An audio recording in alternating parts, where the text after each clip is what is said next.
अपनी माँ से कहो कि प्रॉपर्टी मेरे नाम कर दे। रात के 2 बज रहे हैं पर मुझे नींद नहीं आ रही है।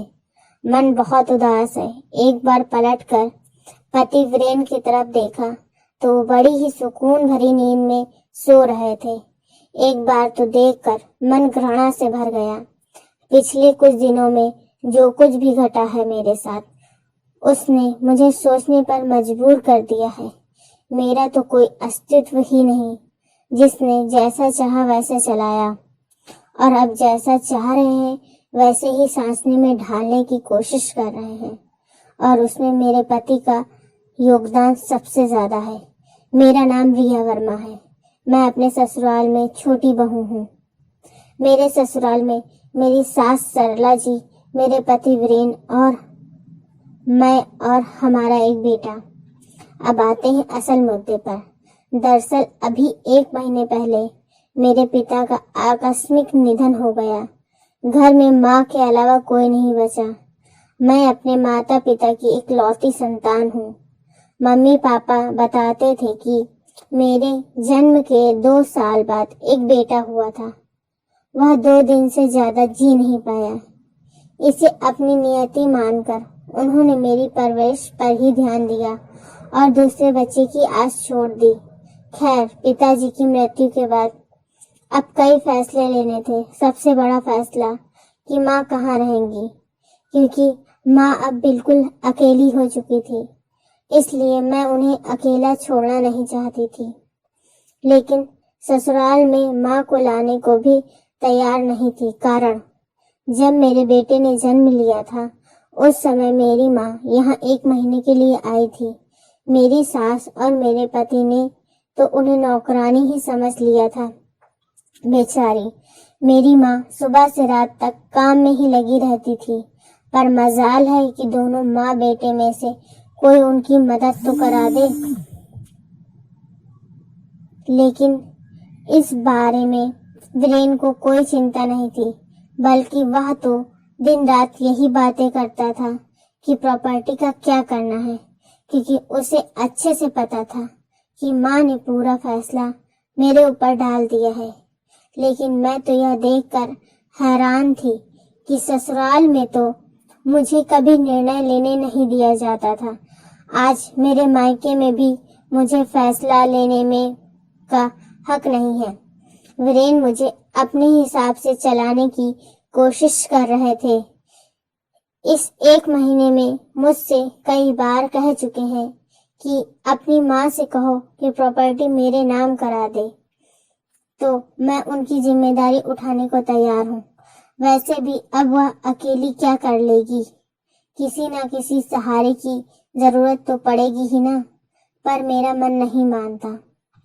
जो इंसान अपनी बीवी के हाथ में खर्चे देने से पहले 10 बार सवाल जवाब करता है, 10 बातें सुनाता है, वो उसकी माँ का खर्चा उठा ले, ऐसा हो नहीं सकता।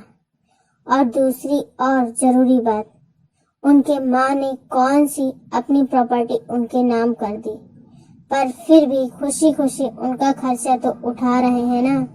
तुम्हारे भैया भाभी तो बाहर रहते हैं, साल में 2-3 बार आते हैं, सारा खर्चा वीरेन ही तो उठाते हैं।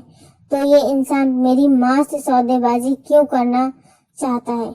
बस यही बात मेरे दिल को चुभ रही है। कल रात जब सासू माँ ने इस बारे में बात की तो उन्होंने मुझे डांट ही दिया। क्या गलत कह रहा है वो? मेरा बेटा तुम्हारी माँ के खर्चे क्यों उठाएगा? बेचारे को कूल्हू का बैल समझ रखा है क्या? पर माँ जी, जैसे आप हमारी जिम्मेदारी है, वैसे ही मेरी माँ भी तो हमारी जिम्मेदारी है ना। तो मेरी बराबरी अपनी माँ से कर रही है। मैंने अपने बेटे को जन्म दिया, पाल पोस कर बड़ा किया, बदले में वह मेरी सेवा कर रहा है, तो तुझे देखकर जलन हो रही है?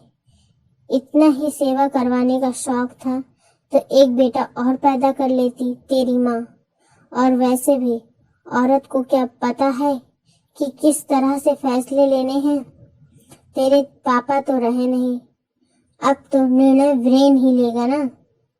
इसके आगे मैं कुछ कह ना सकी। गलत तो कुछ कह नहीं रही थी वो। मैं बेटी हूँ, बेटा नहीं, यह मेरी सास ने बता दिया था। पर बेटा मजबूत हो और बेटी कमजोर, ऐसा हो नहीं सकता। अब मेरे दिमाग में एक ही बात है। मैं निर्णय ले चुकी हूँ कि मुझे क्या करना है। बस वह निर्णय लेकर मैं सो गई। सुबह जब उठी तो आज की सुबह कुछ अलग ही लगी। मैं जल्दी जल्दी घर के काम कर रही थी। मुझे देखकर मेरी सासू माँ वीरेन से बोली, आज बहू को कहीं जाना है क्या? बड़ी जल्दी जल्दी काम निपटा रही है। मुझे देखकर वीरेन ने कहा, कहीं जा रही हो क्या तुम? हाँ, माँ के पास जा रही हूँ। क्यों? तुमने तो मुझसे पूछा भी नहीं। सोच रही हूँ कि वहाँ का घर बेच दूँ। बात सुनकर वीरेन के चेहरे पर चमक आ गई। इससे पहले कि वीरेन कुछ कहता, मैंने कहा, सोच रही हूँ कि वहाँ की प्रॉपर्टी बेचकर यहाँ माँ के नाम से एक छोटा सा मकान ले लूँ और बाकी पैसे माँ के नाम से अकाउंट में ट्रांसफर कर दूँ। माँ के खर्चों में काम आएंगे। माँ पास में रहेगी तो मैं भी उन्हें आसानी से दिन में जाकर संभाल लूंगी। तुम्हारी इतनी हिम्मत कि तुम मेरे फैसले के ऊपर जाओ।